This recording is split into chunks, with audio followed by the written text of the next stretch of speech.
கைது முக்கியம் கிடையாது. நம்ம இந்த உலகத்தில் வாழ்வது முக்கியம் கிடையாது. நமக்கு ஒரு நித்திய பரலோக ஆட்சி உண்டு.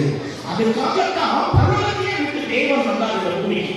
பரலோகத்தை விட்டு இந்த பூமிக்கு வந்த தேவகுமாரன் அவர் ஒரு தெய்வம், அவர் ஒரு ராஜா, அவர் ஒரு ஆசாரியர், அவரே நமக்கு பேருடையாக வந்தார். அவர் வருகிற பொழுது வந்த பிறகு நான் தான் உயர்த்தெழுதல் என்று தெளிவுபடுத்தணும் இல்லை, உறுதிப்படுத்தணும் இல்லை. அதற்கு ஒரு காரியம் செய்கிறார். ஒருத்தர் அடக்கம் பண்றதுக்கு போறாங்க.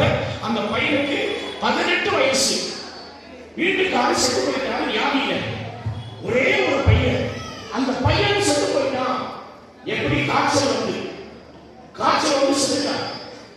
ஒரு நாள் ராத்திரி மறுநாள் அடக்கம் பண்ண கொண்டு போறாங்க. ஏறக்குறை 4 மணி 5 மணி வச்சுக்கோங்க, சாயங்காலம் 5 மணி தோண்டிட்டாங்க, குழி தோண்டிட்டாங்க. ஏசப்பா வர்றாரு. குழியை தோண்டி வச்சுட்டு இவன் அடக்கம் பண்றதுக்கு கேட்குது.